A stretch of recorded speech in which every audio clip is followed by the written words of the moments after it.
Hello and welcome to my Magicka Templar PvP build. This is a healer focus build, and I thought, well, I had some fun playing it lately, and I also wanted to give you the build I came up with, and especially soon there will be Mid-Year Mayhem or White Strakes something, and I feel that if you're running a small scale group of like 4 or 5, a healer in there just makes your survivability of the group so much stronger that you don't have to kite so much, that you can actually hold your ground, and it just brings a lot to your group if you instead of just going with the full DD setup.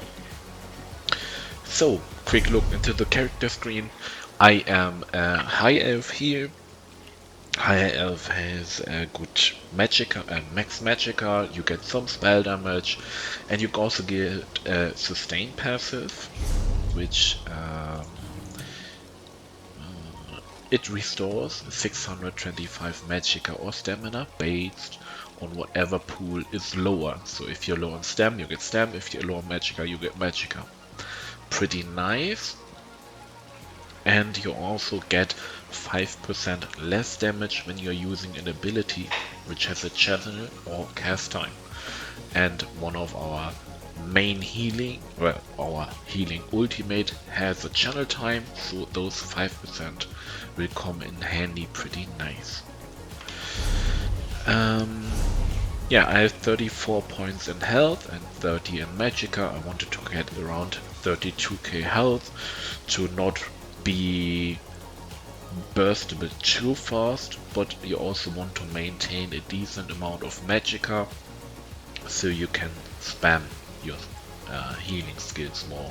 Also, obviously, it scales of max magicka some of your skills in combination with spell damage, so it's a good balance.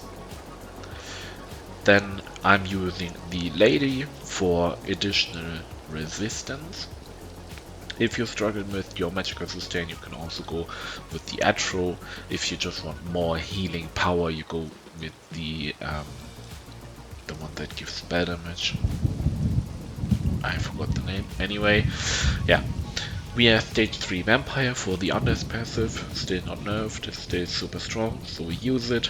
And the buff food is the Orzoga Smoke Beer Hunch. We want the health, we want the magicka regen, and we also want the stamina regen.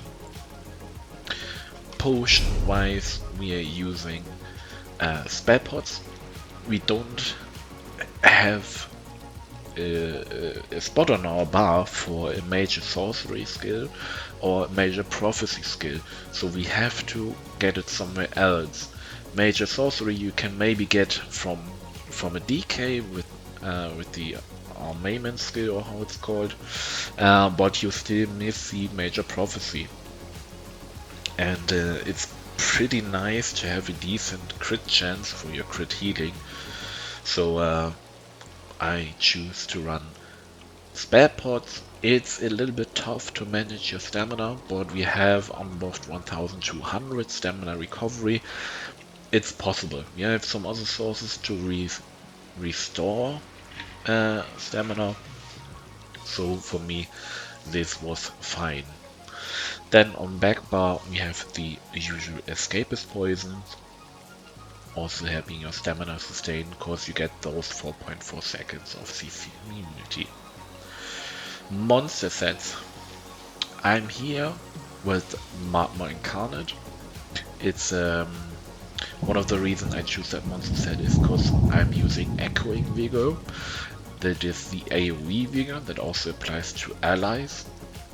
And this doesn't give minor resolve, so this is our source of minor resolve.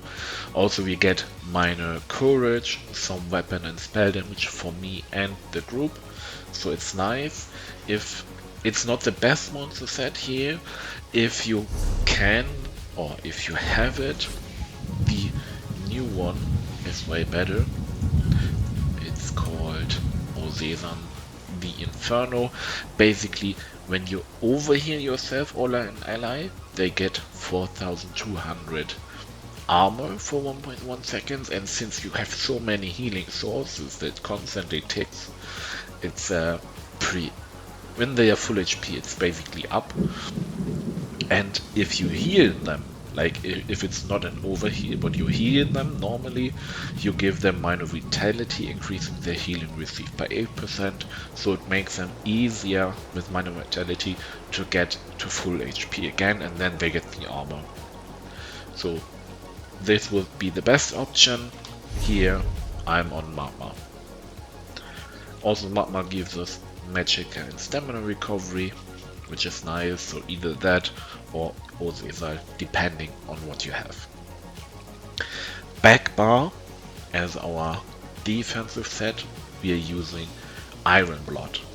It got changed lately, it doesn't give these 30% unique damage mitigation, it now gives major protection, minor protection, and major Aegis, where we don't need major Aegis because it's only counting for NPCs. But major protection and minor protection give you 15% damage mitigation, which is pretty strong. You also get 2 times armor, some health, mega nice. The snare got reduced to 25%, so it's easy to work around with that. We are using full swift jewelry for this. Also the celerity CP, and as a speed we have race against time. So for Iron Blood we are using sturdy shield, a defending one hand, reinforced cuirass, reinforced legs, and reinforced boots, all with the prismatic enchant. The other 5-piece we are using is Gossamer. Gossamer will give you major evasion for 1 second when you heal. It doesn't proc on overhealing, but it procs on a normal heal. Major evasion is mega strong. 20% mitigation against everything AoE for you and for your group. It's so strong.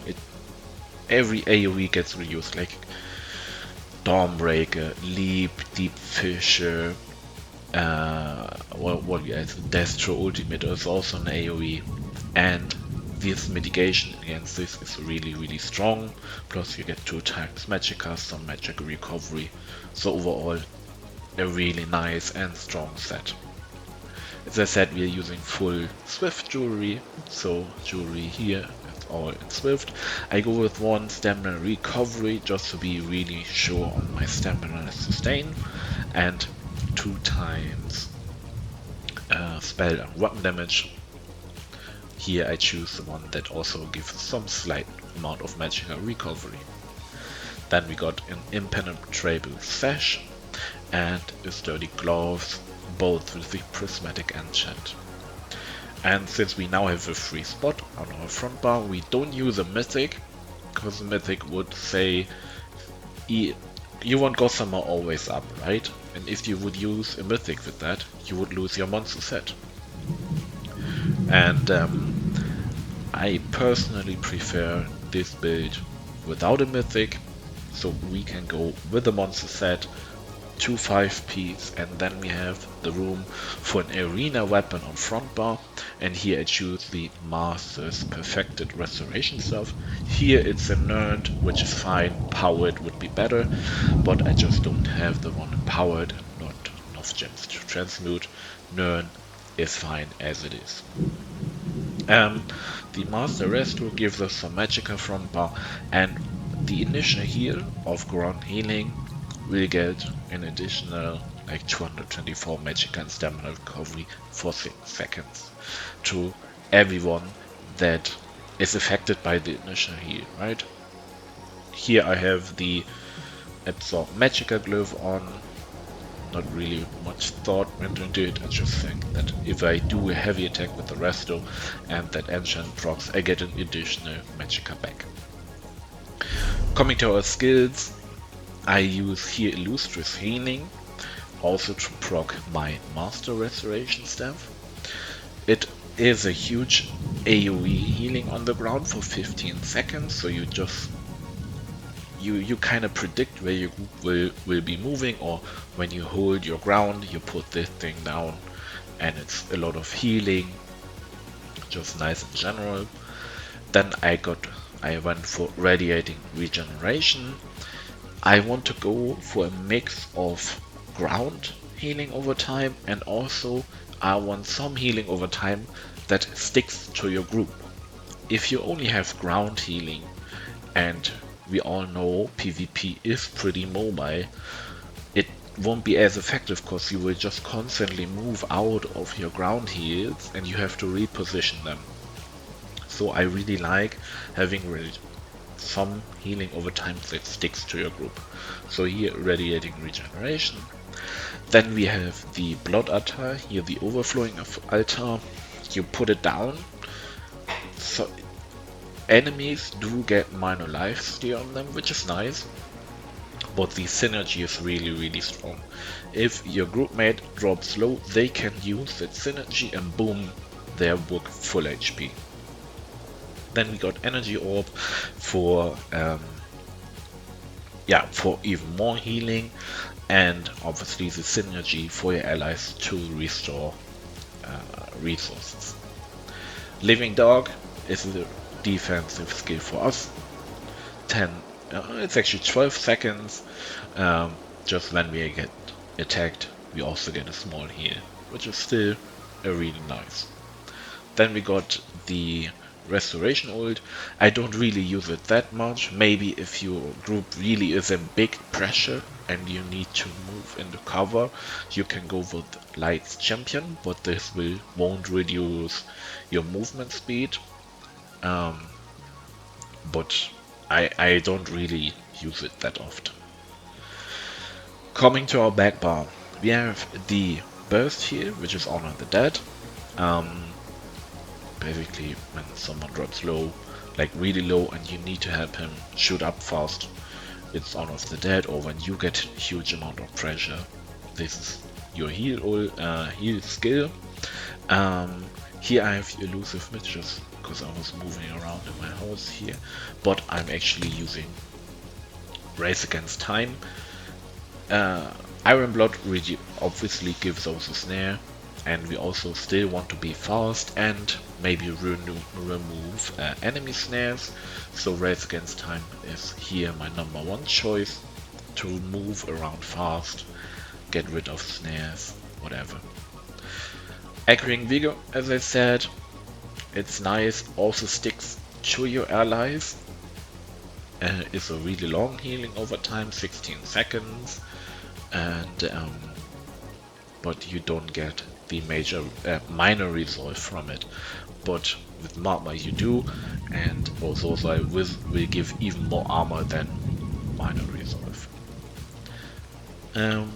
Extended Ritual, also ground healing over time, synergy for allies to remove every negative effect on them, and you obviously, when you cast it, you also remove 5 harmful effects. Then we got Channel Focus, just all sorts of major resolve and some magica sustain, and we get a healing when we are standing in it. When we are standing in it. Next update, this healing will stick to you, so you will have even more healing when you're not standing in it. And now coming to our heal ult, this is the bread and butter skill. I just love that healing ult.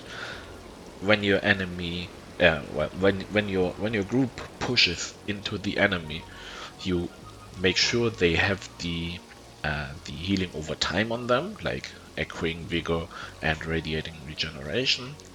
They can push, and you're standing a little bit behind, and you just pop that heal ult, and it's just so much healing.